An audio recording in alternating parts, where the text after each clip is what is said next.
हयग्रीवमुपास्महे हयग्रीवेत्यो वदेथ तस्य निस्सरते वाणी दन्नुकन्या प्रभावत ओं श्रीलक्ष्मी हयग्रीव भगवच्चरणकमलेभ्यो नमः। अब श्रीमद् भागवत महापुराणका तृतीय स्कन्द प्रारम्भ हुन्छन्। आज पुर्याउनु पर्ने ठाउँमा हामीले पाठ पुर्याएका छौँ र अब निकै समय गइसकेको हुनाले संक्षिप्त रूपमा म यहाँको प्रसङ्ग बताउँछु। सुखदेव स्वामी आज्ञा हुन्छ महाराज परीक्षितलाई, हे महाराज परीक्षित, हजुरले जुन प्रश्न मलाई अहिले सोध्नु भएको थियो यो पद्मकल्पको भागवतको विषयमा, र त्यही प्रश्न महाभागवत विदुरजीले मैत्रेय महर्षिका साथमा सोध्नु भएको थियो।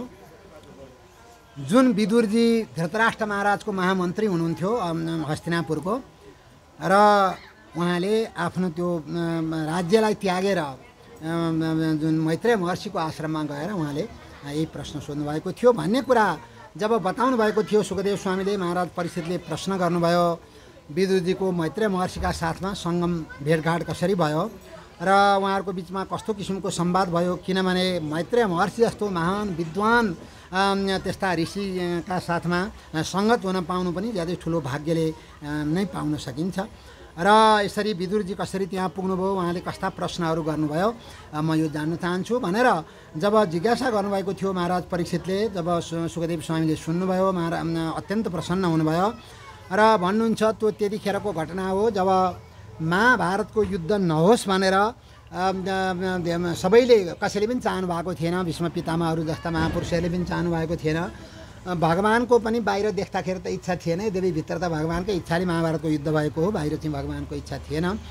र सकेसम्म महाभारतको युद्ध टारौँ भनेर युधिष्ठिर महाराजले भगवानलाई दूत बनाएर हस्तिनापुरमा पठाउनु भएको थियो। भगवान हस्तिनापुरमा सवारी भयो र जब भगवान सवारी भएको थियो धृतराष्ट्र महाराजले राजसभा बोलाउनु भयो र त्यो राजसभामा उहाँले चाहिँ यसरी भगवान श्रीकृष्णले गएर जो सम्झाउनु भएको थियो, महाराज यो युद्ध गरेर कसैलाई पनि फाइदा छैन, किनभने यो युद्धमा सारा वंश समाप्त हुन्छ, त्यसैले यो युद्ध नगरौँ र पाण्डवहरूले जुन आफ्नो अंश खोज्नु भएको छ, भाग खोज्नु भएको छ, उहाँहरूलाई त्यो दिएदेखि त भइहाल्यो। 5वटा गाउँ माग्नु भएको, उहाँहरूले त धेरै ठुलो कुरा केही माग्नु भएको छैन, यो चाहिँ हजुरलाई यसको कल्याण, यसैबाट कल्याण छ भनेर भगवानले सम्झाउनु भयो धृतराष्ट्र महाराजलाई र भीष्म पितामहहरू, उहाँहरूको त युद्ध नहोस् भन्ने नि चाहना थियो। र यसरी भगवानले सम्झाएर भगवान फर्किनु भयो र त्यसपछि धृतराष्ट्र महाराजले राजसभा बोलाउनु भयो र राजसभामा सबैलाई त्यहाँ चाहिँ बोलाइएको थियो र सबैलाई त्यहाँ भगवानले यस्तो आज्ञा भएको छ, भगवान यस्तो भनेर यो युद्ध नहोस्, सन्धि गरौँ भनेर भगवान यसरी युधिष्ठिरको यो सन्देश लिएर सवारी भएको थियो र भगवानले यसो भनेर जानुभयो भन्ने कुरा उहाँले सुनाउनु भएको थियो।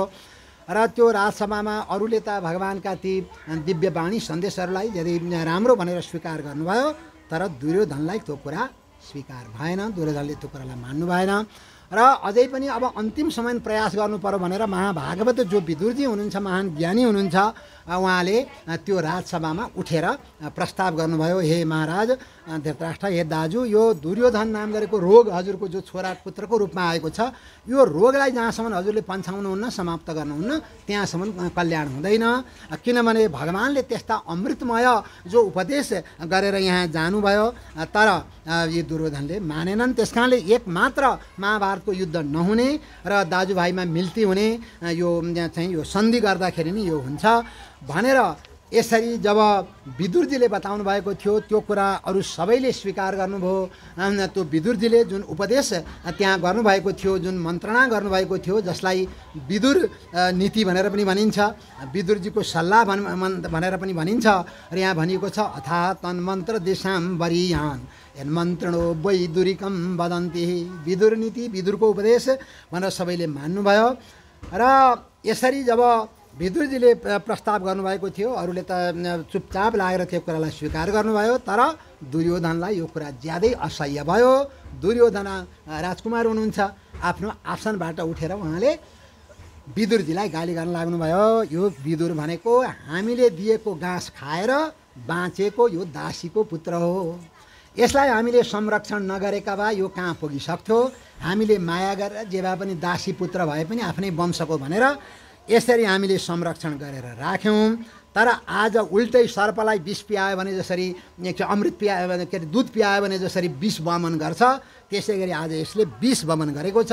यसलाई यहाँबाट निकालिदिउँ भनेर जब दुर्योधनले ज्यादै नमिठोसँग त्यहाँ बताउनु भएको थियो, यो कुरा विदुरजीलाई ज्यादै नरमाइलो लाग्यो, अरूलाई पनि नरमाइलो लाग्यो र विदुरजीले विचार गर्नुभयो महाभारतको युद्ध अनिवार्य भयो। अब भगवान पनि निराश भएर फर्किनु भयो र दुर्योधनका यस्ता कुरा छन्, महाभारतको युद्ध नभइकन हुँदैन भनेर यसरी विदुरजीलाई त्यो कुरा थाहा भयो र उहाँले विचार गर्नुभयो अब आफ्नै आँखाका अगाडि आफ्नो वंश समाप्त भएको हेर्न ठिक छैन, अब म तीर्थयात्रा गर्ने भनेर बाहिर चाहिँ म त्यो सबैलाई त्यही कुरा सुनाउँछु र अब यो महाभारतको युद्ध नसकिउन्जेलसम्म तीर्थयात्रा गर्छु भनेर विदुरजी तीर्थयात्रा गर्न भनेर निक्लिनुभयो। र निक्लिने बेलामा उहाँले विचार गर्नुभयो मैले धनुर्बाणहरू लिएर विरोचित त्यो हात हतियार लिएर गएँ भने दुर्योधनहरू शङ्का गर्न सक्छन्। अब विदुर गएर युधिष्ठिरहरूसँग पाण्डवहरूसँग मिल्छन् र उनीहरूसँग लागेर हाम्रो विपक्षमा युद्ध गर्न आउलान् भनेर यिनीहरूलाई मनमा लाग्ला आखिर मैले त युद्ध गर्नु त छैन, मैले त सारा त्यागेर हिँडेँ भनेर उहाँले धनुर्बाणहरू ढोकामा राखिदिनु भयो। सभाभवनको ढोकामा राखेर विदुरजी तीर्थयात्रा गर्न भनेर जानुभयो र विदुरजी कहाँ कहाँ जानुभयो तीर्थयात्रामा लामो वर्णन यहाँ चाहिँ गरेको छ, बताइएको छ। शनिर्गत कौरव पुण्य लब्धो गजावया तीर्थपद पदानि अन्नाक्रमद पुण्य चिकित्सयोर्भ्याम स्वधिष्ठितो यानि सहस्रमूर्ति। र विदुरजीलाई यहाँ कौरव पुण्य लब्ध भनिएको छ। विदुरजी त्यो वंशको त्यो भरत वंश जुन थियो र कौरव वंश नि भनौँ कुरु वंश थियो, कुरु वंशको कयौँ पिँढीको तपस्याको बलले विदुरजी प्रकट हुनुभएको हो, जो साक्षात् यमराज नै धर्मराज नै विदुरजीको रूपमा आउनुभएको छ। त्यत्रो पुण्यले यो विदुरजी प्रकट हुनुभएको छ र यसरी विदुरजी जब निक्लिनुभयो, विदुरजी मात्रै निक्लिनु भएन, त्यो कौरवहरूको सम्पूर्ण पुण्य पनि त्यहीँ समाप्त भयो, धर्म जति सारा समाप्त भयो र तीर्थ गर्न भनेर विभिन्न ठाउँमा जानुभयो। धेरै तीर्थहरूको यहाँ वर्णन गरिएको छ। अनन्तलिङ्गै समलङ्कृतेषु चचार तीर्थायतनेष्वनन्य। फेरि एक्लै तीर्थयात्रा गर्न जानुभयो, कसैलाई साथमा लिनु भएन र जहाँ भगवानका दिव्य मन्दिरहरू छन् अथवा तीर्थस्थल वृन्दावन आदि गरेका तीर्थस्थल तिरुपति बालाजीहरू जस्ता, जनकपुरीहरू जस्ता, मुक्तिनाथहरू जस्ता हाम्रा नेपालका पनि तीर्थहरू र पशुपतिनाथ भगवान र यस्ता सारा तीर्थहरू उहाँले चाहिँ यसरी पुरा गर्नुभयो र यस्तो तपस्या उहाँले गर्नुभयो कसैले आफ्ना मान्छेहरूले चिन्लान्, कोही भेट होलान् भनेर अवधूत जस्तो वेश उहाँले बनाउनु भयो। जहाँ जहाँ जुन जुन तीर्थमा जानुहुन्थ्यो ती तीर्थमा स्नान गर्नुहुन्थ्यो र त्यो नुहाउँदा सारा केसहरू पनि त्यो एउटा गुजुल्टो जस्तो परेका थिए र यस किसिमले उहाँ चाहिँ एकदम साँच्चैको तीर्थयात्री भएर त्यागी भएर त्यो घुम्दै घुम्दै घुम्दै घुम्दै सारा भारतवर्षका तीर्थहरू जब उहाँले पुरा गर्नुभएको थियो र त्यसपछि उहाँ चाहिँ गतमान प्रवास क्षेत्रमा जानुभएको थियो र प्रवास क्षेत्रमा पुगिसकेपछि उहाँले सुन्नुभयो महाभारतको युद्ध सारा समाप्त भएको छ, कौरवहरू सारा समाप्त भएका छन्, अब 5 पाण्डवहरू मात्रै हुनुहुन्छ र केही व्यक्ति मात्रै बाँचेको हुनुहुन्छ भन्ने यस्तो जब सुन्नुभयो उहाँलाई ज्यादै दुःख लाग्यो आफ्नो वंश समाप्त भएको सुनेर र अब भइगयो फर्केर म जान्न भनेर फेरि तीर्थयात्रा बाँकी रहेका जति पनि तीर्थहरू छन् त्यो तीर्थयात्रा गर्दै गर्दै गर्दै एक दिन जब उहाँ वृन्दावनमा आइपुग्नु भएको थियो र पवित्र यमुना नदीको तटमा जब उहाँ यहाँ बस्नुभएको थियो त्यतिखेरै यतातिर भगवान श्रीकृष्णबाट उपदेश प्राप्त गरेर जो 11 स्कन्धका 6औं अध्यायदेखि लिएर 29 अध्यायसम्म जो भगवान श्रीकृष्णले उपदेश गर्नुभएको छ उद्धवजीलाई, त्यो उपदेश प्राप्त गरेर भगवानकै आज्ञा अनुसार अब चाहिँ बद्रिक आश्रममा जान भनेर उद्धवजी पनि त्यही ठाउँमा आउनुभयो।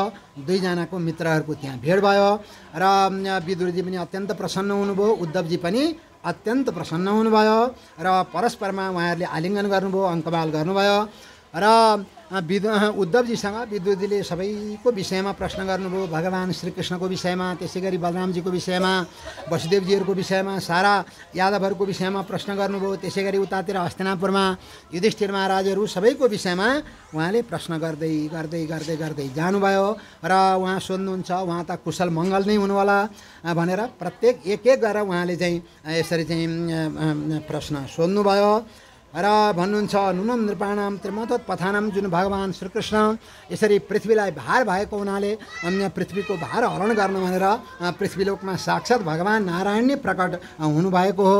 र त्यस्ता परमात्माका दिव्य चरित्रहरू लीलाहरूको वर्णन गर्न त कसले सक्छ र त्यही पनि हे उद्धवजी मलाई भगवान् श्रीकृष्णका चरित्रहरू सुन्ने इच्छा छ, त्यस कारणले हजुरले भगवान् श्रीकृष्णका चरित्रहरू मलाई यसरी सुनाउनुपर्छ भनेर जब बाबा चुप्प एकदम चुप्प बच्चालाई पर लाने र यसरी जब उहाँले चाहिँ प्रश्न गर्नुभएको थियो, विदुर उद्धवजीले चुपचाप लागेर त्यो प्रश्न सुन्नुभयो पहिले र यसरी जति प्रश्न सुन्दै जानुभयो भगवत भक्तिमा यसरी उहाँ तल्लीन हुनुभयो।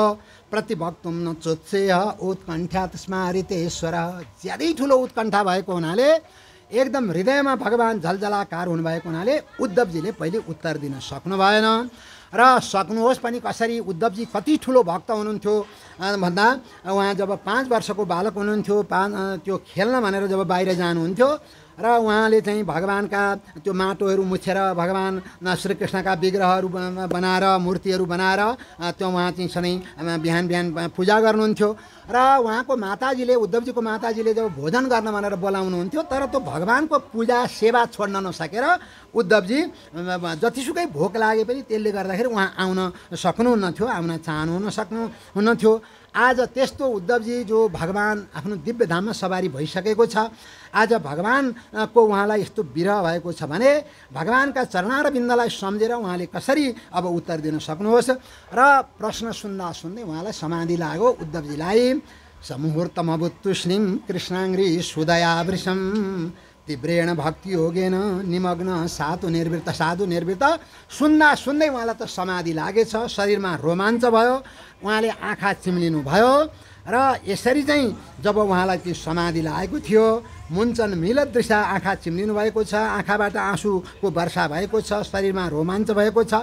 त्यतिखेर विदुरजीले उद्धवजीलाई यस्तो रूपमा देख्नुभयो, पूर्णार्थो लक्षित अस्तेन स्नेह प्रसरस, एकदम परिपूर्ण यो मनुष्य जीवन लिएर अन्तिम पाउनुपर्ने जुन उद्देश्य हो त्यो उद्देश्य प्राप्त गरेको यस्तो महान सिद्धको रूपमा विदुरजीले उद्धवजीलाई देख्नुभयो। र यसरी उद्धवजीको शरीर त यही नै थियो, त्यतिकै उहाँ समाधि लगाएर बस्नुभएको थियो। तर उद्धवजी त त्यतिखेर त गोलोक धाममा पुग्नु भएछ, उद्धवजीको चेतन गोलोक धाममा पुगेछ र गोलोक धाममा गएर भगवान् श्रीकृष्णका जो दिव्य चिन्मय लीलाहरू हुन्छन् उद्धवजी त त्यहाँभित्र प्रवेश गर्नुभएछ र देख्दाखेरि शरीर यहाँ बसिरहेको छ। तर यसरी जब रासलीलामा उहाँले त्यो प्रवेश गर्नुभएको थियो विदुरजी चकित हुनु भएन। उद्धवजीलाई के भयो, मैले प्रश्न मात्रै सोधेको अथवा त मैले केही भनेको थिएन। चुपचाप लागेर आश्चर्यचकित भएर विदुरजी जब हेरिरहनु भएको थियो घन्टौँ समय यसरी जब उहाँलाई समाधि लागेको थियो त्यसपछि फेरि समाधिबाट उहाँ बिउजिनु भयो। विमृज्य नेत्रे विदुरम प्रत्याहोद्धव, उसमा लामो सास फेर्नुभयो उद्धवजीले र यसरी नेत्रे विमृज्य आँखा पुछ्नुभयो र यमुनाजीको जल लिएर जब उहाँले आँखा पुछ्नुभयो र यसरी अब विदुरजीलाई उत्तर दिन लाग्नुभयो। र त्यो विदुरजीले जो प्रश्न सोध्नुभएको थियो भगवान् श्रीकृष्णको विषयमा अरू साराको विषयमा त्यो एक एक उत्तर दिँदै जानुभयो। सबभन्दा पहिलो प्रश्न भगवान्कै विषयमा उहाँले सोध्नुभएको हुनाले पहिले उहाँले भगवान्कै विषयमा उत्तर दिनुभयो। यन्मर्त लीलो उपैकम सयोग मायाबलम दर्शयता गृहीतम विस्मापनम स्वस्य च सौभगर्दे परम पदम भूषणाङ्गम। जुन भगवान्ले मर्त्य लीला गर्नुभयो, मनुष्यको जस्तो लीला गर्नुभयो तर यस्ता विचित्र लीला गर्नुभयो। स्वस्य सौभगर्दे विस्मापनम, कहिले कहिले भगवान्लाई आफ्नो त्यो ऐश्वर्य देखेर सौन्दर्य देखेर भगवान् नै चकित हुनुहुन्थ्यो। यो संसारमा यस्तो किसिमको सौन्दर्य कसरी आयो, आफ्नै विषयमा भगवान् चकित हुने। परम पदम भूषणाङ्गम, भगवान्ले जो भूषणहरू गहनाहरू धारणा गर्नुभएको थियो ती गहनाहरूले भगवान्को शोभा बढाएका होइनन्, भगवान्का शरीरमा बस्न पाएका हुनाले तिनको शोभा बढेको थियो। सम्झाउनुहुन्छ उद्धवजी, यद धर्म सुयो सुनर बतराज सुये निरीक्षद्रे स्वस्थयनम त्रिलोक कास्नेन चाद्देय गतम विरातो रर्वाक्षितो कौशलमित्यमन्यत। अर्को प्रसङ्ग सन्नुहुन्छ, हे विदुरजी हजुरहरूले अर्थात् युधिष्ठिर महाराजले जो राजस्व यज्ञ गर्नुभएको थियो त्यो राजस्व यज्ञमा जब युधिष्ठिरले भगवान्को पूजा गर्नुभयो, भगवान्को अग्र पूजा भयो र भगवानको त्यतिखेरको सुन्दरता, त्यो राजसूय यज्ञमा भगवान पूजित हुँदाखेरिको जो सुन्दरता हो, यस्तो सुन्दरता जो देखियो ऋषिहरू चकित हुनुभएछ। र भगवानको दर्शन गर्नेवाला जति पनि त्यहाँ हुनुहुन्थ्यो राजसूय यज्ञमा आउनुभएको, उहाँहरू सबै चकित हुनुभयो। र उहाँहरूले धेरै बेरसम्म विचार गर्नुभयो, होइन यो ब्रह्माजीको सृष्टिमा त यति सुन्दर वस्तु त संसारमा कहीँ पनि छैन, भगवान श्रीकृष्णमा यो कसरी आयो? उहाँहरूले धेरै बेरसम्म छलफल गर्नुभयो। र छलफल गर्दा गर्दा गर्दा अन्त्यमा उहाँले एउटा निष्कर्ष निकाल्नुभयो। के निष्कर्ष निकाल्नुभयो भन्दा, ब्रह्माजीले चलाख्याइ गर्नुभएछ। के चलाख्याइ गर्नुभयो? सत्ययुगको सुरुबाट सृष्टि प्रारम्भ हुन्छ। जति पनि राम्रा कुरा ब्रह्माजीले सृष्टि गर्नुभयो, ती राम्रा कुरा जस्तो चन्द्रमा सुन्दर हुनुहुन्छ, फुलहरू, कमलका फुलहरू सुन्दर छन्, अरू धेरै चिजहरू, हरिणहरू, मृगका नेत्रहरूको सुन्दरताको वर्णन, साहित्यमा धेरै यस्ता वर्णन आउँछन् सुन्दरताका। र ती जति पनि सुन्दर वस्तु छन्, सृष्टिको सुरुदेखि ब्रह्माजीले के गर्नुभएछ भने, ती सुन्दर वस्तुको सबभन्दा सुन्दर भित्री भागलाई झिकेर थपक्क एक ठाउँमा राख्नुभएछ। त्यसो गर्दै गर्दै राम्रा चिजहरू झिकेर राख्दै एक ठाउँमा राख्दै सत्ययुग समाप्त भयो। त्रेतायुग जब आयो, त्रेतायुगमा पनि जति पनि सुन्दर वस्तु छन्, तिनको जुन मुख्य चुरो भागलाई झिकेर उहाँले त्यहीँ राख्नुभयो। द्वापर युग आयो र द्वापर युगमा पनि जति सुन्दर वस्तु छन्, तिनको मूल लिएर के गर्नुभयो? त्यही ठाउँमा राख्नुभयो। र द्वापर युगको जब अन्त्य भयो, अनि ब्रह्माजीले के विचार गर्नुभयो भने, यी सुन्दर वस्तु मैले साँचेर राखेको छु अहिलेसम्म, अब यिनलाई एउटा व्यक्तिको रूपमा, मनुष्यको रूपमा देखाइदिनु पर्यो भनेर भन्दाखेरि ती सुन्दरताको प्रतिमूर्ति भगवान श्रीकृष्ण प्रकट हुनुभएको हो। होइन भने ब्रह्माजीको सृष्टिमा यति सुन्दर वस्तु हुनै सक्दैन। अर्वा काष्णेन चाद्येय गतम विधातु अर्वाक्षतो कौशलमित्यमन्यतः, त्यो भन्नुहुन्छ। र युधिष्ठिर महाराजले जब त्यो राजसूय यज्ञमा त्यो के अरे दर्पण प्रतिक्रियताम के भन्ने आउँछ त्यो कर्मकाण्डमा, र त्यो पूजा गर्दा पनि त्यो तमादर्श के भन्ने आउँछ। युधिष्ठिर महाराजले भगवानलाई जब ऐना देखाइदिनु भएको थियो, भगवानलाई आफै आश्चर्य लागेछ। के आश्चर्य लाग्यो भन्दाखेरि, होइन यति सुन्दर वस्तु यो संसारमा कसरी आयो? आफैलाई देखेर भगवान आफै झुक्किनु भयो अरे। र यसरी भगवानलाई नै आफ्नो स्वरूप देख्दाखेरि आश्चर्य लागेको थियो। त्यस्तो परमात्मा भगवान श्रीकृष्ण यसरी पृथ्वीलोकमा प्रकट भएर 125 वर्षसम्म यहाँ लीला गरेर भगवान आफ्नो धाममा सवारी भयो भनेर उहाँले चाहिँ पहिले भगवानको वर्णनमा बताउनु भयो। र त्यहाँ भागवतमा आएका विषयहरू त्यो उहाँले दशम स्कन्धका विषयहरू संक्षिप्त रूपमा बताउनु भयो। भगवान कसरी त्यो कंसको जेलमा वसुदेव र देवीको पुत्रको रूपमा परमात्मा प्रकट हुनुभयो। र भगवानका जति पनि लीलाहरू हामी दशम स्कन्धमा सुन्छौँ, तिनको संक्षिप्त रूपमा उहाँले यहाँ वर्णन गर्नुभयो।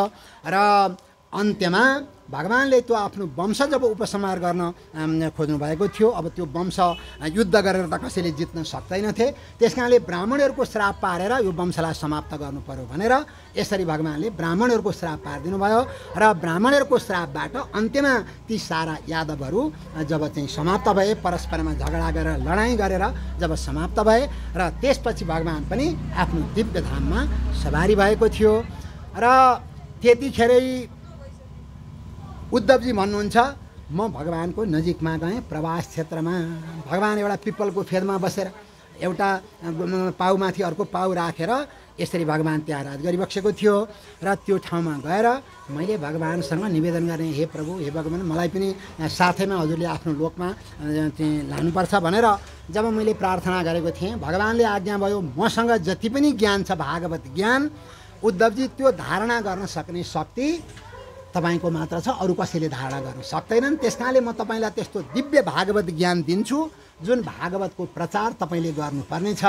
र मेरो उपदेश सुनेर तपाईँ बद्रिका आश्रममा जानुपर्नेछ, तपस्या गर्नुपर्नेछ, र पछि तपाईँ वृन्दावनमा प्रकट भएर भागवतको प्रचार गर्नुपर्नेछ भनेर यसरी भगवानले आज्ञा भयो। किनभने यो ज्ञान धारणा गर्न सक्ने अरू कोही पनि छैनन्। भीष्म पितामह एउटा हुनुहुन्थ्यो, उहाँको शरीर छुटिसक्यो, र अरू कोही पनि नहुनाले यसरी चाहिँ उद्धवजीलाई भगवानले ज्ञान प्रदान गर्नुभएको थियो। उद्धवजी भन्नुहुन्छ, मलाई भगवानले चाहिँ यसरी ज्ञान प्रदान गरिबसेको हो। र भगवानसँग यसरी विदा भएर भगवानले मलाई पठाउनु भएको हो। र विदा भएर म बद्रिका आश्रमतिर जान लागेको छु। र भगवानको त्यो विरहले गर्दा म अत्यन्त व्याकुल भएको छु।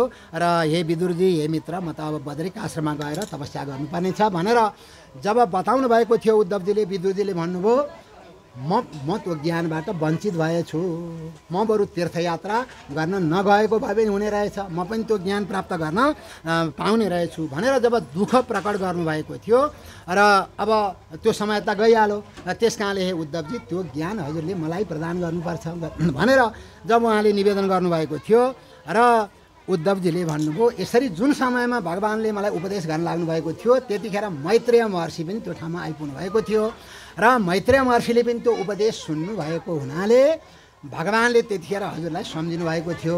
मेरा प्यारा भक्त विदुरजी यतिखेर हुनुभएको भए विदुरजीले पनि यो ज्ञान प्राप्त गर्न सक्नुहुन्थ्यो भनेर भगवान्ले सम्झिनु भएको थियो र भगवान्ले मैत्रेय महर्षिलाई आज्ञा भएको छ, हे मैत्रेय महर्षि विदुरजी पछि हजुरलाई खोज्दै खोज्दै हजुरको आश्रममा हरिद्वारमा आउनुहुनेछ र हजुरले मैले दिएका यी सम्पूर्ण ज्ञान एकादश स्कन्धका यी सम्पूर्ण ज्ञान विदुरजीलाई दिनुपर्नेछ भनेर यसरी भगवान्ले हजुरलाई सम्झिनु भएको हो र हजुरले चाहिँ अब मैत्रेय महर्षिसँगै यो ज्ञान लिनुपर्छ।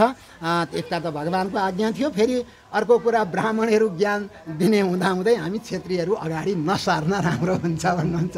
म त क्षेत्रीय भएँ उद्धव, त्यस कारणले ब्राह्मणबाटै ज्ञान लिँदाखेरि राम्रो हुन्छ, हजुरले त्यो जानुपर्नेछ भनेर यसरी जब बताउनु भएको थियो उद्धवजीले र ती दुईजना मित्रहरू यमुनाजीको तटमा त्यो बालुवामा बसेर रातभरि भगवान्को चर्चा गर्दै भोलिपल्ट उज्यालो भयो र अब उद्धवजी उता जानु छ बद्रिकाश्रमतिर, त्यसै गरी विदुरजी चाहिँ हरिद्वार जानु छ। दुईजना मित्रहरू वृन्दावनबाट हरिद्वारसम्म बाटो त त्यही थियो, हरिद्वारसम्म सँगसँगै जानुभयो र हरिद्वारमा पुगेपछि उद्धवजी विदुरजीबाट बिदा हुनुभयो, उहाँ बद्रिकाश्रमतिर उत्तरतिर लाग्नुभयो र यसरी विदुरजी अब मैत्रेय महर्षिको आश्रम कहाँ छ भनेर खोज्दै खोज्दै मैत्रेय महर्षिको आश्रममा जब चाहिँ पुग्नु भएको थियो र गएर मैत्रेय महर्षिको जब दर्शन प्राप्त गर्नुभयो र मैत्रेय महर्षिको आश्रममा गएर उहाँले मैत्रेय महर्षिलाई प्रणाम गर्नुभयो। श्री शुकोवाच दारिद्वनद्यां ऋषभ कुरूणां मैत्रेयमासी नमगाधबोधं चेतोपसृत्य अच्युत भाव शुद्ध पप्रच्छ सौशील्य गुणाभितृप्तः र त्यहाँ गएर मैत्रेय महर्षिको पूजा गरेर मैत्रेय महर्षिले पनि ठुलो स्वागत सत्कार गर्नुभयो विदुरजीलाई र उहाँले प्रश्नहरू गर्नुभएको छ र भन्नुहुन्छ विदुरजी यो संसारमा जति पनि प्राणीहरू छन् ती सबै केका लागि प्रयत्न गरिरहेका छन्, सुखको लागि प्रयत्न गरिरहेका छन्, दुःखको लागि कसैले पनि प्रयत्न गरेको छैन। तर संसारमा अहिलेसम्म पनि कोही पनि एकजना पनि सुखी पाइएन, सबैलाई दुःखै छ, सबैलाई दुःखै छ, सबैलाई कष्टै छ। त त्यस कारणले किन यसरी वास्तवमा के गर्दाखेरि चाहिँ मान्छेले सुख पाउँछ?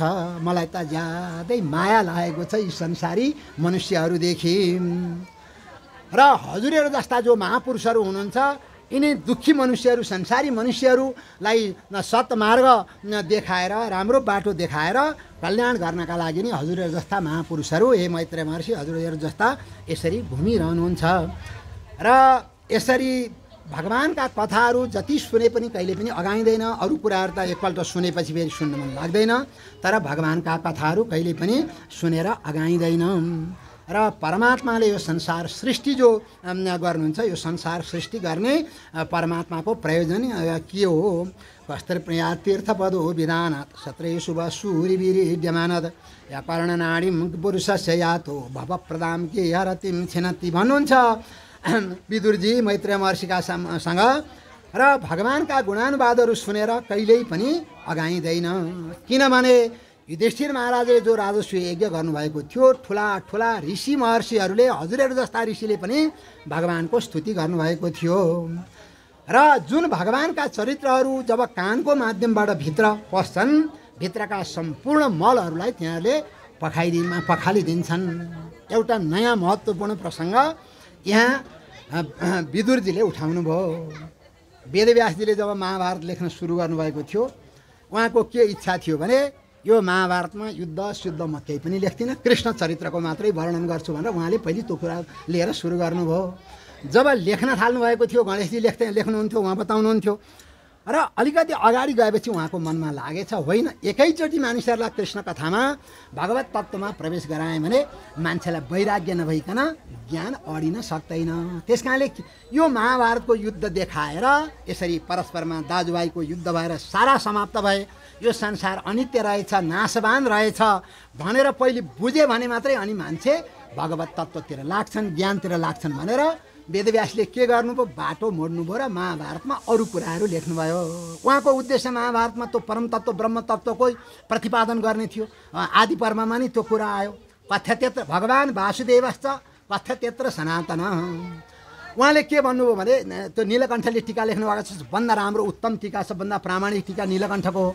र त्यसको त्यहाँ नीलकण्ठले त्यो व्याख्या गर्दाखेरि लेख्नु भएको छ, भगवान् वासुदेवत्र कीर्त्य त्यत्र सनातन। भगवान् वासुदेवको कीर्तन हुन्छ, अर्थात् महाभारतको प्रतिपाद्य तत्त्व वासुदेव भगवान् श्रीकृष्ण नै हुनुहुन्छ भनेर त्यहाँ वेदव्यासले त्यति भन्नुभयो। नीलकण्ठले व्याख्या गर्दाखेरि त्यति गर्नुभयो।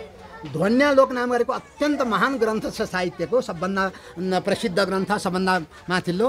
त्यसमा आनन्दवर्धनले ध्वन्यालोककारले के भन्नुभयो भने यो रामायणको तात्पर्य पनि उहाँले बताउनुभयो, महाभारतको तात्पर्य पनि बताएर के भन्नुभयो, महाभारतको तात्पर्य भनेको संसारको अनित्यता देखाएर मान्छेहरूलाई परम तत्त्वतिर लगाउनु नै महाभारतको तात्पर्य हो। ध्वन्यालोकमा त्यो कुरा आयो। र त्यसै गरी रामायणको विषयमा यसरी चाहिँ करुण रसको माध्यमद्वारा चाहिँ मानिसहरूलाई यतातिर फर्काएर फेरि परमार्थमा लगाउनु यो रामायणको तात्पर्य हो भनेर उहाँले त्यो एक ठाउँमा बताउनु भएको छ। र यसरी उहाँले चाहिँ अब के गर्नु भन्दा पहिले महाभारत पुरा गरेर संसारिक कुरा देखाएर अन्त्यमा संसार अनित्य रहेछ, नाशवान रहेछ, केही पनि रहेनछ भन्ने कुरा यो देखाएर अनि त्यो वैराग्य देखाएर परमार्थतिर लगाउनु पर्छ भनेर उहाँले चाहिँ यसरी विचार गरेर महाभारतमा ती सारा प्रसङ्गहरू लेख्नुभयो।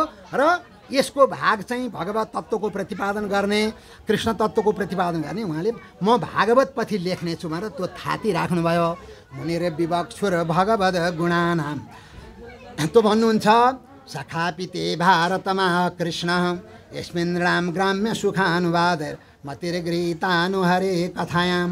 त्यस कारणले उहाँले यसरी महाभारतमा त्यस्तो लेख्नुभयो र त्यसको क्षतिपूर्ति भागवतमा आएर उहाँले गर्नुभएको, हे मैत्र महर्षि, मलाई भगवान् वेदव्यासले लेख्नुभएको जो भागवत छन् ती भागवत मलाई सुन्ने ज्यादा इच्छा छ, हजुर सुनाइबक्सोस् भनेर जब प्रार्थना गर्नुभएको थियो। र मैत्रेय महर्षिले सृष्टिको प्रक्रियाबाट सुरु गरेर यसरी पद्मकल्पको जो भागवतको परम्परा हो त्यो पद्मकल्पको भागवतको परम्परा बताउनुभयो। र यसरी चाहिँ भगवान्का नाभिबाट कमल प्रकट भएका, ती कमलबाट ब्रह्माजी प्रकट हुनुभएको र ब्रह्माजीबाट नि यो सारा चराचर जगतको सृष्टि भएको कुरा उहाँले चाहिँ बताउनुभयो। र सबभन्दा अगाडि ब्रह्माजीको उत्पत्ति सम्बन्धी प्रसङ्ग बताइएको छ। र ब्रह्माजीलाई भगवान् शेषनागले त्यो पद्मकल्पको भागवत प्रदान गर्नुभएको हो। सबभन्दा पहिले भगवान् शेषनागले यसरी सनकादि ऋषिहरूलाई पद्मकल्पको भागवत प्रदान गर्नुभयो। सनकादि ऋषिहरू स्वर गङ्गामा नुहाएर मन्दाकिनीमा स्नान गरेर जब भगवान् शेषनागको दर्शन गर्नबाट जानुभएको थियो र त्यो केशहरूबाट जो जलहरू पानीहरू छुइरहेको थियो त्यस्तै शिरद्वारा गएर भगवान्लाई उहाँले प्रणाम गर्नुभयो र भागवतको विषयमा जब प्रश्न गर्नुभएको थियो त्यतिखेर भगवान् शेषले सनकादि ऋषिहरूलाई बताउनु भएको हो। र सनकादि ऋषिहरूले पछि गएर त्यो ज्ञान चाहिँ साङ्ख्यायन नाम गरेका ऋषिलाई बताउनु भयो र साङ्ख्यायन ऋषिले पछि गएर बृहस्पति र पराशरलाई बताउनु भयो र पराशर महर्षिले मैत्रेय महर्षिलाई बताउनु भयो। विष्णु पुराणमा यो प्रसङ्ग आउँछ र यसरी मैत्रेय महर्षिले अहिले अब विदुरजीलाई यहाँ जो बताउनु लाग्नुभएको छ तिनै भागवत हुन् र त्यसै गरी बृहस्पति महर्षिले उद्धवजीलाई त्यो ज्ञान प्रदान गर्नुभएको हो र यसरी यो भागवतको सृष्टिको प्रक्रियादेखि लिएर अगाडि वर्णन गरिएको छ। ब्रह्माजीको उत्पत्ति, ब्रह्माजीले भगवानको दिव्य स्तुति गर्नुभएको, भगवान् प्रसन्न हुनुभएको, ब्रह्माजीलाई वरदान प्रदान गर्नुभएको र ब्रह्माजीले सृष्टिको प्रक्रिया अगाडि बढाउनु भएको, सारा यो प्रपञ्च जगतको सृष्टि भएको र पहिले त उहाँले मानस पुत्रहरू मनको सङ्कल्पद्वारा मरिची आदिका ऋषिहरूलाई प्रकट गर्नुभयो, अत्रि आदिका ऋषिहरूलाई। तर ब्रह्माजीले विचार गर्नुभयो अब मैले मनले कल्पना गरेर कति सृष्टि गर्ने भनेर उहाँ यस्तो विचार गर्दै हुनुहुन्थ्यो। विचार गर्दा गर्दै उहाँको शरीरको दाहिने भागबाट एउटा दिव्य पुरुष प्रकट हुनुभयो, देब्रे भागबाट दिव्य एउटी युवती प्रकट हुनुभयो र जन्मदेखि नै उहाँहरू पति पत्नी हुनुभयो। जो पुरुष हुनुहुन्थ्यो उहाँ स्वयम्भू मनु हुनुहुन्थ्यो र जो नारी हुनुहुन्थ्यो उहाँ शतरूपा महारानी हुनुहुन्थ्यो र ब्रह्माजीले स्वयम्भू मनुलाई र शतरूपा महारानीलाई आज्ञा भयो, हे पुत्र हे बाबु अब तिमीले यो सृष्टिको प्रक्रिया अगाडि बढाउनुपर्छ र तिमीले अब राज्य गर्नुपर्छ, तिमी आदि राजा, संसारको सबभन्दा पहिलो राजा हुनेछौ भनेर जब ब्रह्माजीले बताउनु भएको थियो र मनुले भन्नुभयो अब यो सृष्टिको प्रक्रिया कसरी अगाडि बढाउने, किनभने अहिले त पृथ्वी देवी नै हुनुहुन्न। पृथ्वीलाई त्यतिखेर हिरण्याक्ष नाम गरेका दैत्यले अपहरण गरेर रसातलमा लगेर लुकाएर राखेका थिए। पृथ्वी देवी नै हुनुहुन्न। मनुले निवेदन गर्नुभयो, हे पिताजी हजुरको आज्ञा त म पालन गर्छु, तर अब पृथ्वी नै हुनुहुन्न भने म कहाँ बसेर शासन गर्ने, प्रजाहरूको पालन पोषण गर्ने भनेर मनुले जब निवेदन गर्नुभएको थियो, ब्रह्माजीले यसो ध्यान गर्नुभयो, हो त अहिले त पृथ्वी नै हुनुहुन्न। ब्रह्माजी विचार गर्दै हुनुहुन्थ्यो, हाच्छिउँ आयो ब्रह्माजीलाई त्यतिखेरै र ब्रह्माजीका नाकबाट एउटा बराह बँदेलको बच्चा त्यहाँ प्रकट हुनुभयो र त्यो देख्दा देख्दै त उहाँ त एकदम आकाश छुने जस्तो विशाल स्वरूप जब ती बराह भएको थियो, ब्रह्माजीलाई थाहा भयो साक्षात् परब्रह्म परमात्मा भगवान् नारायण बराहको रूपमा अवतार लिएर यहाँ पृथ्वीको उद्धार गर्नका लागि प्रकट हुनुभएको भनेर ब्रह्माजीले दिव्य स्तुति गर्नुभयो।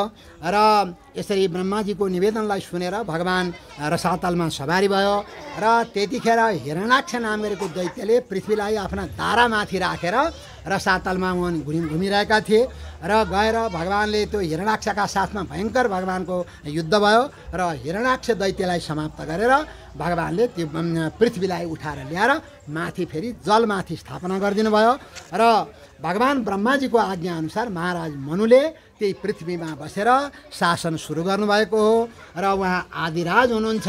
उहाँले मनुस्मृति नाम गरेको धर्मशास्त्रको सबभन्दा प्रामाणिक ग्रन्थ जुन छन् उहाँ स्वयम्भू मनुबाटै यी प्रकट भएका हुन् भन्ने प्रसङ्ग यहाँ आएका छन्।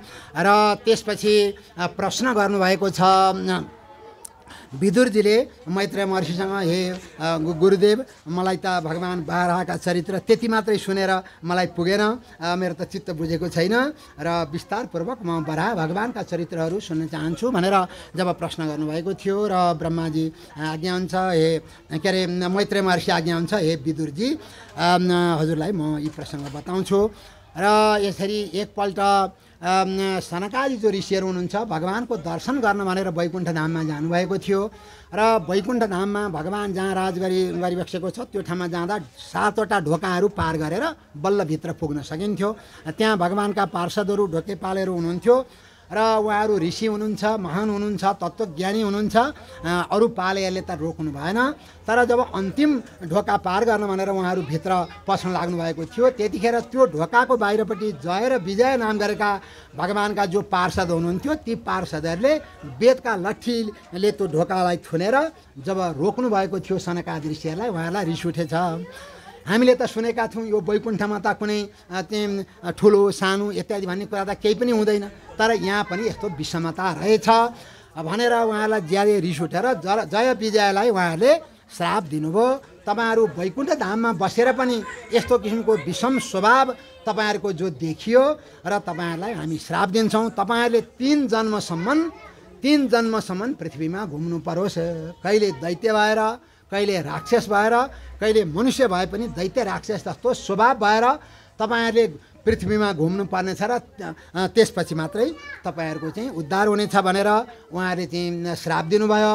र त्यही श्रापलाई स्वीकार गरेर सबभन्दा पहिलो जन्ममा उहाँहरू हिरण्याक्ष र हिरण्यकश्यप भएर जन्मिनु भएको थियो र दोस्रो जन्ममा रावण र कुम्भकर्ण भएर जन्मिनु भएको थियो र तेस्रो जन्ममा शिशुपाल र दन्तवक्र जो दुईटै भगवान् श्रीकृष्णका फुपूका छोरा हुनुहुन्छ जन्मिनु भएको थियो र राक्षसी स्वभाव लिएर जन्मिनु भएको थियो र ती दुवैको उद्धार भगवान्कै हातबाट त्यो हुन्छ। र यसरी जब श्राप परेको थियो ती जय विजयलाई र तिनै जय विजय अब दिति का पुत्रका रूपमा कश्यप प्रजापतिको पुत्रका रूपमा दितिको गर्भमा जब उहाँले प्रवेश गर्नुभएको थियो, दितिको गर्भमा प्रवेश हुने बित्तिकै उहाँ त भयङ्कर दैत्य हुनुभयो र यसरी दितिको गर्भमा जब उहाँ प्रवेश गर्नुभएको थियो दितिजीलाई त सुत्केरी हुन मन लागेन छ। किन मन लागेन सुत्केरी हुन भन्दाखेरि 1 वर्ष पुरा भयो बच्चा जन्मिँदैनन्, 2 वर्ष पुरा भयो बच्चा जन्मिँदैनन्, 3 वर्ष पुरा भयो। दितिजीले विचार गर्नुभयो यी बालकहरू जन्मिए भने यिनीहरूले यी त दैत्य हुन् र यिनीहरूले चाहिँ सारा संसारलाई दुःख दिन्छन् भनेर 100 वर्षसम्म दितिले गर्भ धारण गर्नुभयो। र एउटा कुरा त्यो। अर्को कुरा के भने यिनीहरू जन्मिने बित्तिकै भगवान्सँग वैरभाव गर्छन्, यिनीहरूलाई त श्राप परेको छ र वैरभाव यिनीहरूको हुन्छ भगवान्सँग भनेर 100 वर्षसम्म गर्भमा धारण गर्नुभयो। तर अब कति लुकाएर राख्ने, अन्त्यमा 100 वर्षपछि ती गर्भका बालक जब प्रकट हुनुभयो तर ठुला ठुला उत्पातहरू हुन थाले ती बालकहरू जन्मिने बित्तिकै। र यसरी चाहिँ सारा भुइँचालो जाने कुराहरू जस्ता त्यहाँ देखिन थाले। सारा आकाशका ग्रह नक्षत्र इत्यादिहरू त्यो खस्न लागे, ग्रह नक्षत्रहरू लडाइँ गर्न थाले, आकाशमा जुन्न थाले। र यसरी जब ठुलो उत्पात भएको थियो, अब कश्यप प्रजापतिले त थाहा पाइहाल्नुभयो यसरी सनकादि ऋषिहरूको श्रापबाट यिनीहरूलाई चाहिँ यस्तो भएको हो भनेर। उहाँले चाहिँ अब आफ्नो गर्ने पुत्रकै रूपमा, आखिरी दैत्य भए पनि पुत्रकै रूपमा उनीहरू जन्मेका हुनाले उहाँले जात कर्म आदि सारा संस्कारहरू गर्नुभयो। र त्यसपछि यसमा भगवान्सँग उनीहरूको ठुलो वैरभाव भएको हुनाले, श्रापमा नै त्यो परेको हुनाले उनीहरूको ठुलो वैरभाव भगवान्सँग भयो र उनीहरूले जन्मदेखि नै भगवान्सँग वैरभाव गर्न लागे। र हिरण्यकश्यपका कथाहरू जो सप्तम स्कन्धमा आउने छन्, यहाँ हिरण्याक्षका कथा मात्रै आएका छन्। र हिरण्याक्ष र हिरण्यकश्यपले ठुलो तपस्या गरे र त्यो तपस्याबाट ब्रह्माजी प्रसन्न हुनुभयो। उहाँले वरदान दिनुभयो कसैले पनि जित्न नसक्ने, मनुष्य पशु पक्षी र ब्रह्माजीको सृष्टि कुनैबाट पनि जित्न नसक्ने उहाँले जब वरदान दिनुभएको थियो, अब उनीहरूलाई त कसैले छोइ नसक्ने भयो। र अब हिरण्यकश्यप जब यस्तो हिरण्याक्षले जब यस्तो वरदान पाएका थिए, अब हिरण्याक्ष अब मलाई जित्न सक्ने सामर्थ्य कसको छ, म गएर सारा संसारलाई पछाडिदिन्छु भनेर यसरी आफ्नो प्रतिद्वन्दी खोज्दै भनेर जब हिँड्नु भएको थियो, आफ्नो शत्रु खोज्दै जाँदाखेरि बाटामा देवर्षि नारदजीसँग भेट भएछ। र नारदजीलाई सोधे हिरण्याक्षले, होइन मलाई जित्न सक्ने सामर्थ्य अथवा मसँग युद्ध गर्ने सामर्थ्य कोसँग छ भनेर भन्दाखेरि अरू त कसैले जित्न सक्दैनन्।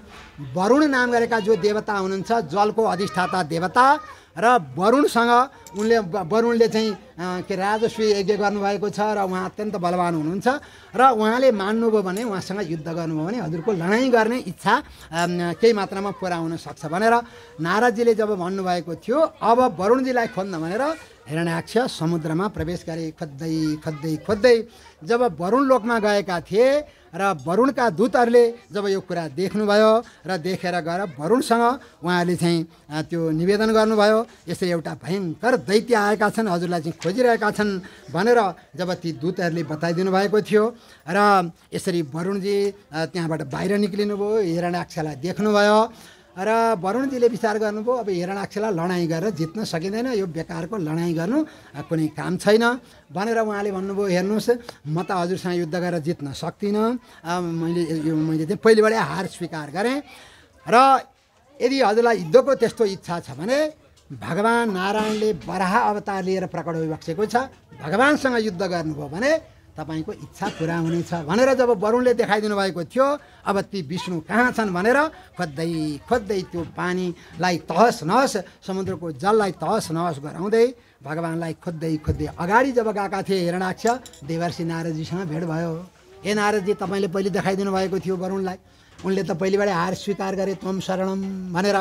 अब विष्णु छन् अरे जो अहिले वराहको रूप लिएर प्रकट भएका छन् अरे, अब उनी चाहिँ निकै न्यु खोज्छन् अरे कसैलाई नटेर्ने, ती विष्णु कहाँ छन् भनेर जब नारदजीसँग सोधेका थिए हिरण्याक्षले, नारदजीले भन्नुभयो अहिले त परमात्माले त्यो बँदेलको रूपमा अवतार लिएर सवारी भएको छ र तपाईँ जानुहोस् भनेर जब नारदजीले बताउनु भएको थियो। अब हिरण्याक्ष भगवान्लाई खोज्दै गए, भगवान्सँग भेट भयो र यसरी जब परस्परमा भेट भएको थियो र हिरण्याक्षले भगवान्लाई भने, ए विष्णु तिमी त ज्यादै छली छौ रे, किनभने छल कपट गर्नुभन्दा अरू केही तिम्रो काम छैन रे, आज मेरो फेला पर्यौ, अब मसँग युद्ध गरेर तिमी आफ्नो पराक्रम देखाऊ, मलाई जित्न सक्यौ भने त ज्यादै ठुलो कुरा हो, तर तिमीले जित्न सक्दैनौ, तिमीसँग शक्ति छ भने मसँग युद्ध गर्न आऊ, होइन भने छल कपट षड्यन्त्र गर्ने काम छैन भनेर जब हिरण्याक्षले भनेका थिए, भगवान्लाई पनि दुःख लागेछ, रिस उठेछ।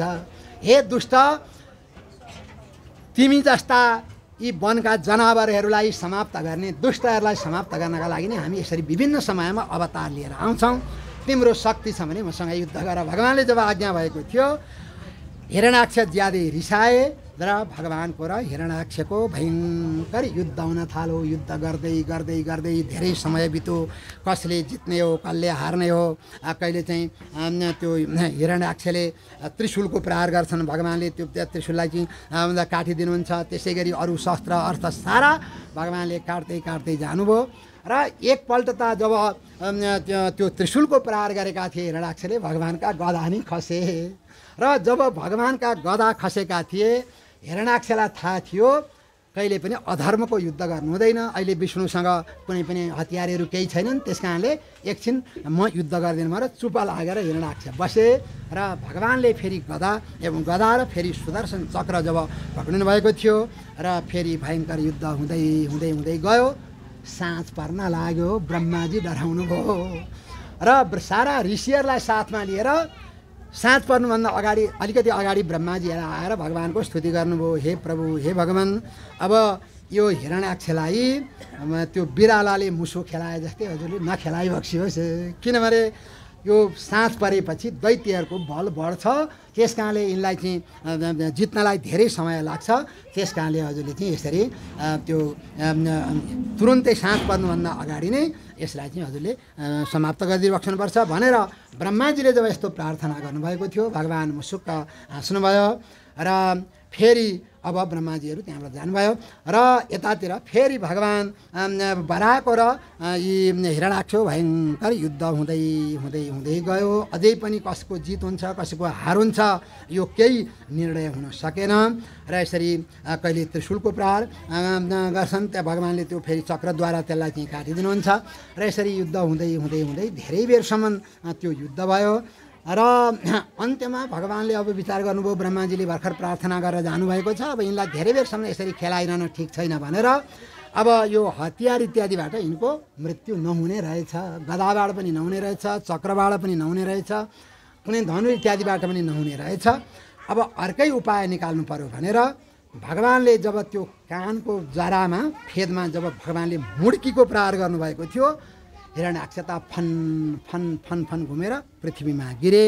र त्यतिखेर दिति जो हिरण्याक्षकी माताजी हुनुहुन्छ, उहाँको हृदयमा त ज्यादै कष्ट भएको थियो अरे।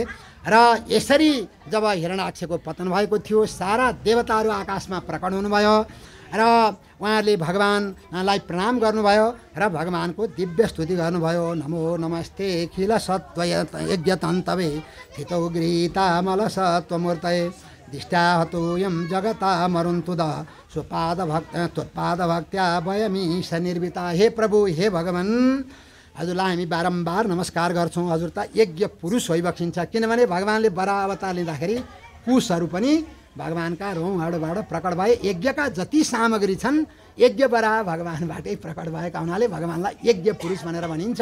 बराह भगवानलाई त्यस कारणले ब्रह्माजीहरू त्यही स्तुति गर्नुहुन्छ। थितो गृहीत्वा मल सत्वमूर्तये। हजुर चाहिँ यसरी संसारको सृष्टिकर्ता हुनुहुन्छ। र हे प्रभु, हे भगवान, फेरि संसारको पालना गर्नका लागि हजुर चाहिँ शुद्ध सत्व गुणले युक्त भएको यसरी मूर्ति धारणा गर्नुहुन्छ। विष्णुको अवतार, विष्णुको रूपमा हजुर प्रकट हुनुहुन्छ। र आज सारा देवता हामीहरूको भाग्यले गर्दाखेरि यो सारा संसारलाई कष्ट दिने हिरण्याक्ष समाप्त भएका छन्। र हे प्रभु, हे भगवान, हजुरको भक्तिको कारणले गर्दा हजुरमा हामी समर्पित भएका हुनाले निर्वृत्त हामी पनि आनन्दित भयौँ भनेर यसरी जब ब्रह्मादिका देव भगवान शङ्कर पनि सवारी भएको छ, सारा देवताले जब स्तुति गर्नुभयो र भगवानले पनि यसरी हिरण्याक्षको उद्धार गरेर परमात्मा सारा देवताले देख्दा देख्दै आफ्नो लोकमा सवारी हुन्छ। र भन्नुहुन्छ, यथा मया नुक्तम अबादिते हरे कृतावतारस्य सुमित्र ज्येष्ठितम यथा हिरण्याक्ष धरा उदार विक्रमो महावृदे क्रीडनन्। हे विदुरजी, यहाँले जो सोध्नु भएको थियो भगवानले बराह अवतार लिएर कसरी आदि दैत्य हिरण्याक्षको वध गरिबक्सेको थियो, त्यो प्रसङ्ग मैले बताएँ। यी अत्यन्त महत्त्वपूर्ण प्रसङ्ग छन्।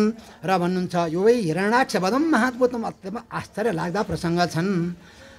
र जुन भगवानले बराहको अवतार लिएर यी दिव्य लीलाहरू गर्नुभयो, जसले यी परम पावन प्रसङ्गहरू सुन्नुहुन्छ, सुनाउनुहुन्छ, अनुमोदन गर्नुहुन्छ भने ब्रह्म हत्या जस्ता पापहरूबाट पनि उहाँहरू मुक्त हुन सक्नुहुन्छ। विमुच्यते ब्रह्मवधातपि द्विजाहम् यतन् महापुण्यमलम पवित्रम। सुतजी सौनकादि ऋषिहरूलाई भन्दै हुनुहुन्छ, यी अत्यन्त पवित्र छन्, पुण्य छन्। यी पवित्र छन्, धन्य धन्य छन् यी जसले सुन्नुहुन्छ सुनाउनुहुन्छ उहाँहरूको कीर्ति पनि बढ्छ फैलाउँछ। आशिषाम पदम भनेको सारा ऐश्वर्यहरू पनि प्राप्त हुन्छन्। प्राणेन्द्रियाणाम यदि शौर्यवर्धनम सारा प्राण इन्द्रिय इत्यादिहरू पनि सशक्त हुन्छन्। र युद्ध गर्ने बेलामा जसले यी प्रसङ्ग सुनेर युद्ध गर्न जानुहुन्छ नि उहाँहरूको सुरता वीरता बढ्छ र अन्त्यमा भगवत प्राप्ति मोक्ष पनि प्राप्त हुन्छ भनेर यी हिरण्याक्ष उद्धारका प्रसङ्ग भगवान् वराहले गरिबसेका यी प्रसङ्गहरू यसको यसरी वर्णन गरेर यहाँ चाहिँ यी 19 अध्याय तृतीय स्कन्धका 19 अध्याय यहाँ पुरा भएका छन् र हाम्रो भागवतको नियमअनुसार आज दुईटा पाठ छन् के अरे मनुकर्दम संवाद पर्यन्ते प्रथमै अनि एउटा पाठ छ अलिकति अगाडि 3-4 अध्याय अगाडि मनु र कर्दम प्रजापतिको संवादसम्म लानु भन्ने एउटा पाठ छ। एउटा आदि द्वैत वदम यावत प्रथमै अनि कीर्तयत भनिन्छ आदि द्वैत हिरण्याक्ष वधसम्म पहिलो दिन पुर्याउनु पर्छ भनेर हामीले जबरजस्ती आज पुर्याएको हो। भोलिदेखि यो चालाले किन हामी ठग्यौँ भने कथा सुन्न पाएनौँ। दौडेको दौडै एक्सप्रेस गाडी दौडेको दौडै भयो, कथा सुन्न पाइएन। कथा सुन्ने इच्छा छ भने छैन भने पाठ त शिवराज बाबुको नै राम्रो रहेछ, म पनि अलिअलि तत्याङ मत्याङ गरिहाल्छु र त्यो हामीहरू सक्छौँ। तर आज त धेरै ढिलो, यहाँ 6:30 बजे भइसक्यो, धेरै ढिलो भयो। साँच्चै हामीलाई कथा पनि सुन्नु छ र पाठ पनि बिस्तारै सुन्नु छ भने बिहान हामी 6:15 बजे यो मण्डपभित्र पस्छौँ।